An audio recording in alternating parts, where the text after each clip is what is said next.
BNN Komjen Pol Budi Waseso menyebut jaringan Pakistan merupakan pemasok sabu-sabu yang digerebek di sebuah gudang di Jepara. Kita akan bergabung bersama dengan rekan kami Rahel Marimbuna yang akan melaporkan secara langsung dari Jepara, Jawa Tengah. Ya Rahel, apa saja temuan BNN dari penggerebekan di Jepara ini? Alvita, dalam keterangan pers yang baru saja atau sekitar 30 menit lalu baru selesai dilakukan oleh Kepala BNN Komjen Budi Waseso, dalam penggerebekan yang dilakukan oleh BNN bekerjasama dengan aparat kepolisian dan juga Bea Cukai pada hari Rabu kemarin, pihak BNN berhasil menemukan sebanyak 194 mesin generator set yang di dalamnya kemudian diketahui terdapat sabu seberat sampai saat ini ada 94 mesin generator set yang telah dibuka dan diketahui isinya sabu sebanyak 100 kg dan sampai saat ini masih ada 100 lagi mesin genset yang belum dibuka dan diduga bahwa di dalamnya juga terdapat sabu seperti yang sudah ditemui kemarin atau ditemukan kemarin, sehingga kemungkinan besar total dari sabu ini bisa mencapai lebih dari 200 kg. Dan dalam penggerebekan kemarin aparat BNN bersama dengan kepolisian juga mengamankan barang bukti lainnya seperti uang tunai sebesar 700 juta rupiah, 2 mobil box dan juga temuan lainnya. Dan selain mesin genset sebanyak 194, diduga modus lain yang digunakan oleh pengedar atau pemasok dari sabu-sabu ini yaitu dengan kamuflase mengirimkan sebanyak 270 lebih dos. Sebagian dos diisi atau merupakan isi air filter. Ini diduga untuk mengecoh petugas Bea Cukai dan juga aparat BNN dan kepolisian ketika mereka menyelundupkan barang tersebut dari China atau dari Tiongkok menuju ke pelabuhan di Semarang.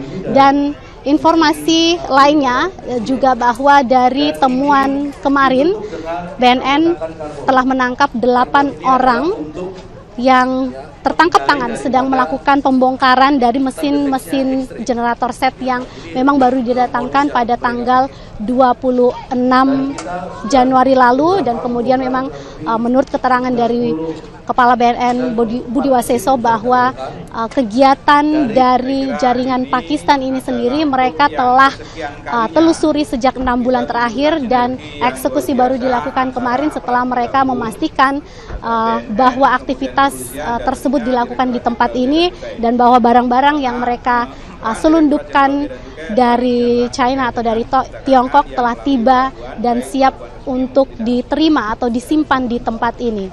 Elvita. Ya Rahel, lalu apakah memang benar sudah ada keterangan bahwasanya penemuan yang ditemukan di Jepara ini masuk dalam jaringan internasional?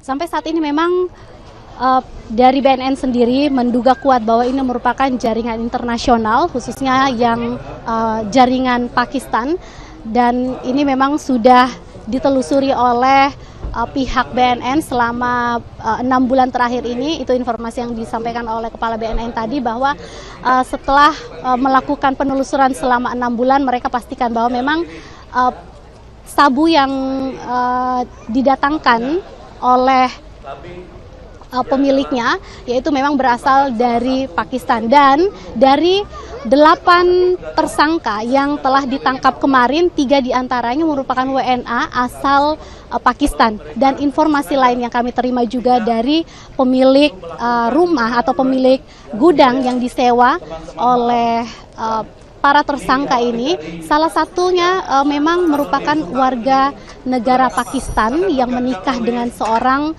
warga negara Indonesia, dan ini kemudian diduga menjadi modus lain upaya mereka untuk menyelundupkan barang-barang seperti narkoba ini ke masyarakat dengan modus menikah dengan warga setempat. Nah, ini juga menjadi peringatan tadi disampaikan oleh Budi Waseso bahwa masyarakat diharapkan berhati-hati karena banyak sekali modus yang dilakukan oleh para pengedar narkoba untuk memasukkan barang haram tersebut ke Indonesia. Dan informasi lainnya juga bahwa memang operasi atau penggerbekan ini dilakukan BNN bersama dengan kepolisian dan juga Bea Cukai, karena Bea Cukai dengan kerjasama dengan Bea Cukai akhirnya diketahui bahwa barang-barang yang diselundupkan dengan menggunakan mesin generator menjadi kamuflase itu berhasil diketahui. Modus yang memang boleh dikatakan baru digunakan oleh para penyelundup ini, yaitu dengan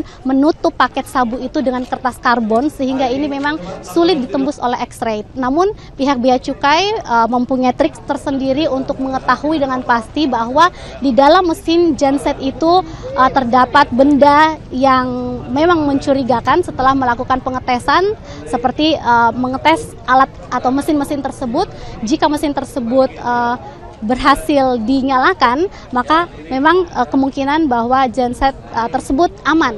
Namun memang dari hasil pemeriksaan kemarin diketahui bahwa dari genset tersebut tidak bisa dinyalakan. Itu berarti ada benda mencurigakan di dalam genset tersebut, dan ini kemudian menguatkan dugaan dari BNN bahwa memang barang-barang tersebut merupakan benda yang mereka curigai selama ini atau mereka telah telusuri selama 6 bulan terakhir ini. Mereka mengikuti proses pengiriman dari Semarang hingga ke Jepara, hingga ke sebuah gudang mebel ini, dan kemudian akhirnya BNN menggerebek dan mendapati bahwa memang para pelaku berada di dalam dan sedang membongkar paket yang mereka terima yang dikirim dari Tiongkok tersebut, Elvita. Ya Rahel, lalu apakah sebenarnya gudang yang digerebek ini merupakan gudang tempat transit, penyimpanan seperti itu, atau memang diproduksi narkobanya di dalam gudang tersebut? Dan narkoba yang ditemukan ini, sabu-sabu yang ditemukan ini, apakah sabu-sabu yang memang siap edar? Kalau kami melihat barang bukti tadi yang diperlihatkan dalam keterangan pers BNN, sabu tersebut tidak dalam bentuk yang mungkin biasa diketahui oleh masyarakat berupa bubuk, tetapi berbentuk kristal. Dan di tempat ini sendiri memang nampaknya hanya menjadi tempat transit atau penyimpanan dari barang tersebut yang kemudian selanjutnya akan diedarkan. Nah, kalau informasi dari Kepala BNN sendiri mengatakan dari hasil tes laboratorium bahwa sabu tersebut mempunyai kualitas yang sangat tinggi, kualitas tinggi 98%, seperti itu tadi hasil tes yang diperlihatkan kepada para media.